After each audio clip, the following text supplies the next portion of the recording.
तिकडे माजी मुख्यमंत्री अशोक चव्हाण आणि खासदार संदीपान भुमरे यांनी जालन्यामध्ये मनोज जरांगे पाटील यांची भेट घेतली।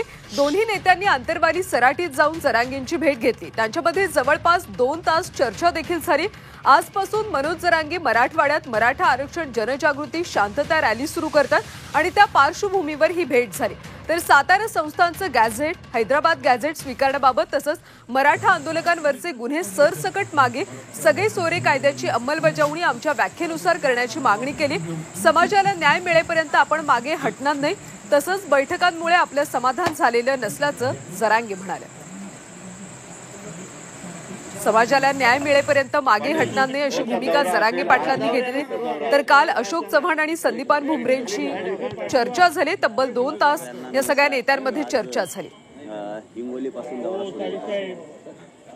13 तारखेपर्यंत मराठा आरक्षण जागृती आम्ही काढायला लागलो। सरकारची बाजू काम करायला लागलो। हे सरकारचं काम आहे। त्यांचा तर संविधानाच्या पदावर बसलेली एक जण काही होऊ द्या म्हणतोय। आम्ही तर चांगलं काम करायला। मराठा समाज ताकदीने येणार, ताकदीने शांततेत रॅल्या होणार। मराठा समाजाला न्याय मिळेपर्यंत मी हटू शकत नाही, याच्यावर मी ठाम आहे आणि कायम ठाम राहणार आहे।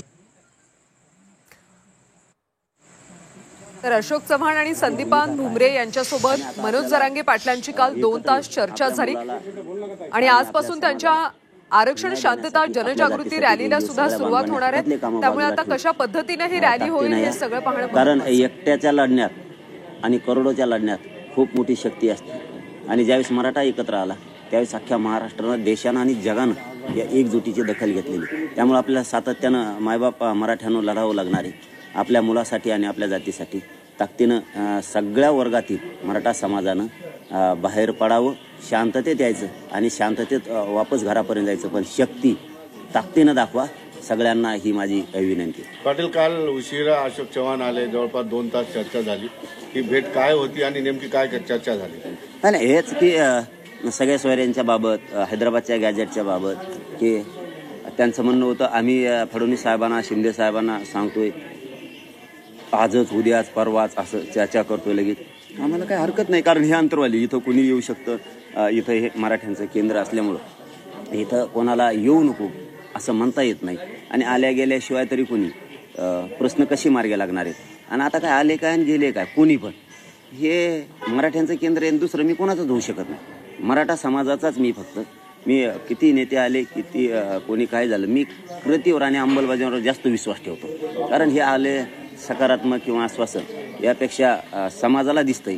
या बैठका सुरू असल्या तरी आमचे कार्यक्रम सुरूच राहतात। आता काही निवडणुका नाहीत म्हणून हे आला आणि ते गेला, कुणी तरी यायला लागतं, कोणाला तरी बोलावं लागतं आणि ते त्यांनी केलं, करतील पुढं काय ती। 13 तारखेला फक्त काही दिवस राहिलेले आहेत। तुमच्या मागण्यांच्या बाबत बघता 13 तारखेला तुमच्या हाती काही पडेल असं वाटतंय का? काय तुमची सरकारबाबत भूमिका? सगळ्या सोयऱ्यांची आम्ही दिलेल्या व्याख्याप्रमाणे होईल असं आम्हाला वाटतं। एक आंदोलक म्हणून विश्वास ठेवणं, आशा बाळगणं हे माझं कर्तव्य आहे। कारण मी समाजाचा मुलगा म्हणून काम करतो, त्यावेळेस मला आशावादी राहावं लागणार आहे।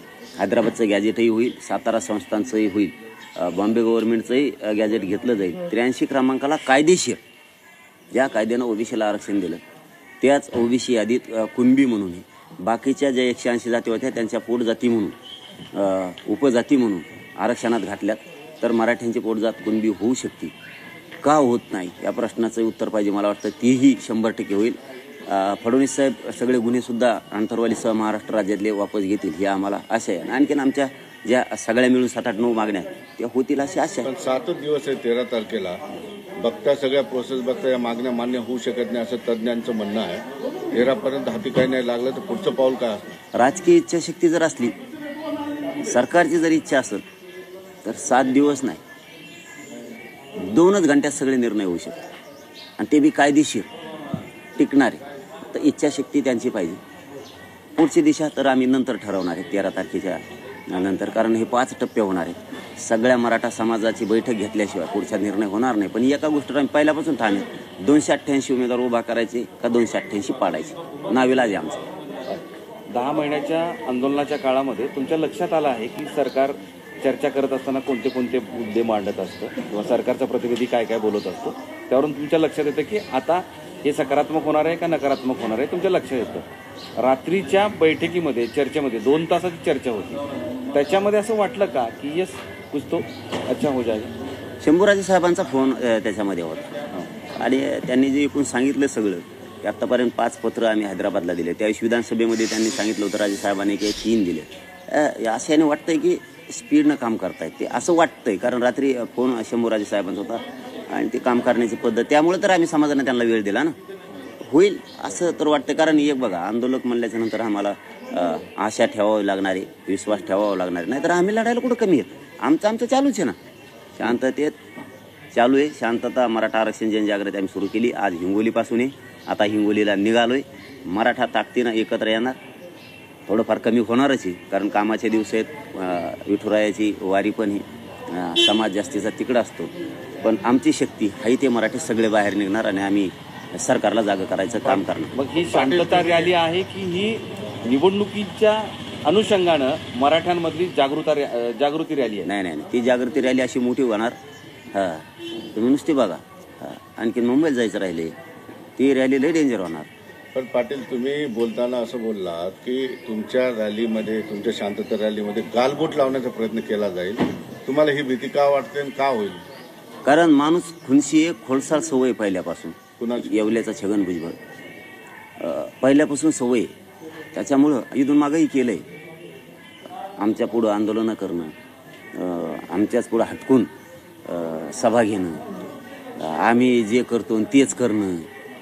आम्ही म्हणजे आता ते म्हणजे काय ना, एवढ्या मोठ्या माणसानं, संविधानाच्या पदावर बसलेल्या माणसानं असं वागणं म्हणजे खूप खालच्या दर्जाचं वाटतं ते. त्याच्यामुळं तो 100% असा डाऊट आहे की ते त्यांच्या लोकाला सांगून फुगविल, त्यांना काय आमिष दाखविल, त्यांना काय पदं दाखविल आणि आमच्या रॅल्यात काहीतरी त्यांच्या लोकांना करायला लावेल. कारण त्याला सगळा जबाबदारच मग छगन भुजबळ असणार आहे. हो, कारण सरकार सुद्धा जबाबदार राहणार आहे, कारण ते सरकारमध्ये.